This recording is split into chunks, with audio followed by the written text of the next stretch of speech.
Alors, le cholestérol est comme le casque. C'est indispensable pour rester en vie. Mais comme le casque, s'il est fêlé, s'il est abîmé, s'il est oxydé, eh ben il ne protège plus. Et c'est là que les ennuis vont commencer. Eh ben on va expliquer ça. Un mot, le cholestérol, il y en a 36, il n'y en a qu'un cholestérol. Cycle lipidique, qui est donc rigide, qui assure une bonne rigidité aux membranes de toutes nos cellules, ce qui fait qu'il est indispensable. On différencie le cholestérol au fond par la protéine qui le transporte, qui est une apolipoprotéine. Il y en a plusieurs, les ApoA, ApoB, ApoE, etc. Et que ces apolipoprotéines, c'est ça qui fait que l'on distingue du LDL cholestérol, parce que les particules sont très légères, ou du HDL, le cholestérol, c'est plus lourd. Le LDL livre le cholestérol aux organes qui en ont besoin pour faire leur membrane cellulaire, pour produire les hormones, la vitamine D. Puis le HDL ramène le surplus au foie qui va le détruire. C'est pour ça qu'on l'appelle le bon cholestérol, comme le docteur Jekyll aimait ça. Il y a un bon côté de ce cholestérol et un côté obscur. Alors à quoi il sert ce cholestérol? Eh bien d'abord, à fabriquer la vitamine D. À partir du cholestérol, la peau va synthétiser, grâce aux UVB, de la pré-vitamine D, qui ensuite sera transformée aussi par le foie et par le rein en vitamine D. Mais c'est pas tout. Il fabrique des estrogènes, de la testostérone, du cortisol, toutes les hormones sexuelles. Et puis, figurez-vous aussi qu'il servirait dans les transports au niveau des neurones, au niveau des axones. Vous savez, ces fibres qui transportent les neuromédiateurs au niveau des synapses. L'acétylcholine, ça vous dit quelque chose, la sérotonine. Eh bien, le cholestérol servirait d'une encre, un peu comme un téléski. Ce serait une encre qui transporterait des petits containers avec des vésicules contenant des neuromédiateurs. Mais le cholestérol, c'est à la fois utile, très utile, et aussi un peu dangereux si on en a trop. Alors le cholestérol, on va reprendre. C'est assez compliqué quand même. Ombre ou lumière. Les ennuis du cholestérol, ça vient du transport. C'est les transporteurs. Non, ils font pas grève, mais ils peuvent être abîmés. Alors, on va regarder sur un schéma, ce sera plus simple. Le foie, qui est ici à gauche, fabrique du cholestérol, ce sont les petits C en bleu, et il fabrique aussi les transporteurs, les camionnettes qui vont transporter le cholestérol. C'est la petite camionnette en bleu ici. On appelle ça des lipoprotéines, et même des apolipoprotéines, ça s'appelle comme ça. Ici, ce sont les apolipoprotéines B, on dira ApoB. Ces ApoB, on les appelle des LDL, elles transportent le cholestérol, on suit la flèche jusqu'à nos différents organes, c'est le petit bonhomme en jaune, et puis elles ramènent le surplus s'il y a. Deuxième élément, ce foie va fabriquer des petites camionnettes jaunes, mais vides. Avec une ApoA, on appellera ça des HDL. Ce HDL, cette camionnette vide, va au petit bonhomme en jaune récupérer le surplus de cholestérol. Et ce cholestérol va revenir au foie. En croisant les LDL, il peut lui donner un peu de cholestérol, mais il revient au foie où tout ça va être ou détruit ou éliminé par la bile.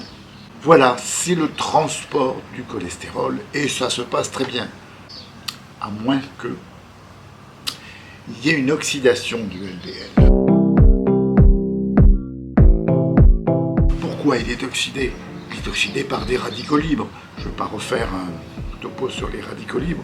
Ces radicaux libres sont des dérivés de l'oxygène qui oxydent tout ce qui passe, le LDL comme les autres, mais là il va se produire quelque chose d'un peu particulier. L'oxydation, c'est comme un clou rouillé. Marche moins bien un clou rouillé qu'un clou tout neuf. Deux phénomènes là aussi lorsque le LDL est oxydé. On voit ici les petites boules jaunes, enfin avec la petite croix il est oxydé, mais il ne va pas pouvoir rentrer dans les cellules de notre petit bonhomme. Il ne va pas pouvoir aller dans les organes. Pourquoi? Parce que cette ApoB, elle est reconnue par des récepteurs qui permettent d'entrer. C'est comme une clé dans une serrure. Si la clé est rouillée, si la clé est abîmé, ça ne marche plus. Alors, il aura du mal à rentrer dans nos organes Mais en revanche, le macrophage, c'est cette espèce de cellule bleue là, figurée avec à gauche un petit noyau, eh bien le macrophage, lui, il a ici un récepteur OLDL oxydé. Et bien il va les avaler. Mais s'il y en a trop, qu'est-ce qui se passe s'il y en a trop? Ben, le macrophage, il va se promener dans les vaisseaux sanguins. Il faut regarder ça comme une guerre des étoiles. Ça se passe dans les vaisseaux. Le macrophage va donc dans les vaisseaux sanguins et va libérer ces lipides. C'est en jaune ici la plaque d'athérome.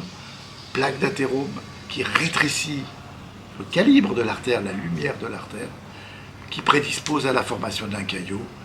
C'est le risque d'infarctus, c'est le risque d'AVC, c'est ça le danger du cholestérol. Compte tenu de ce que je viens de vous dire, on a deux façons de se protéger. C'est soit d'éviter que le LDL soit oxydé, ici, soit de baisser le nombre de LDL. Alors baisser le LDL oxydé, on a essayé, ça ne marche pas terrible, ce sont les fruits et légumes, les antioxydants, ça marche un peu, mais en clinique, on n'a pas vraiment de résultat. C'est pas folichon quand même. Et en gélule, alors on oublie. Comme 75% de ce cholestérol est fabriqué par le foie, il y a un médicament qui marche très bien, ce sont les statines. Bon, il y a des effets secondaires, mais ça fait bien baisser le LDL. L'autre élément, c'est d'augmenter les HDL, puisque c'est la camionnette qui part à vide et qui ramène le cholestérol non utilisé. Est-ce qu'on sait comment augmenter le HDL? Oui, il y a des... Bon, il y a l'alcool, on oublie ça. Oui, il y a l'alcool. Ça augmente un peu les HDL. Les statines aussi. Les statines augmentent ce HDL de 10% à peu près. Et ça a une traduction en clinique, il y a moins de morts, il y a moins d'accidents cardiovasculaires. Et puis il y a des médicaments qui sont connus depuis longtemps, ce qu'on appelle les fibrates. Le nom commercial, c'était Lipentil, Lipure, qui ont un certain effet sur le HDL, mais ces prescriptions-là, c'est vraiment des affaires de spécialistes. Et que quand il y a un désordre lipidique un peu compliqué, il faut aller voir un spécialiste, un endocrinologue, un cardiologue. Ou un gériatre. Oui, parce que le gériatre, on parlera une autre fois des problèmes moins connus où le cholestérol est trop bas. Oui, ça existe, mais chez les gens âgés. Bon, qu'est-ce que je disais, moi? Doser son cholestérol, c'est toujours intéressant. La fraction totale et puis la fraction LDL et HDL. Si le LDL est bas et le HDL est haut, c'est parfait, c'est nickel. Si le LDL est bas, le HDL aussi, on va peut-être augmenter le HDL. Et si les deux sont élevés, il faut faire baisser un peu le LDL, mais le HDL fait bien son travail après. Bon voilà, donc j'espère que ça s'est un peu éclairé pour vous. Dans toutes les mesures qu'on peut prendre, le régime, pas intéressant, ça va jouer sur 25% du cholestérol, puisque 75% est fabriqué. Alors avant, oui, c'était intéressant, parce qu'on n'avait pas de choses, mais maintenant qu'il y a les statines, c'est pas raisonnable. On peut toujours faire un régime. Une abondance de fruits et légumes, c'est toujours intéressant. L'abondance de fruits et légumes avec les vitamines qu'elles apportent, encore une fois, pas en complément alimentaire. Alors on dit qu'il y a du cholestérol dans l'œuf, vous pouvez manger des œufs jusqu'à 2 par jour, c'est pas un souci. Je vous parlerai aussi des phytostérols. Les phytostérols, ce sont des stérols végétaux qui furent à la mode, qui le sont peut-être encore, je ne sais pas, parce qu'ils étaient réputés faire baisser le cholestérol. Oui, c'était un peu vrai.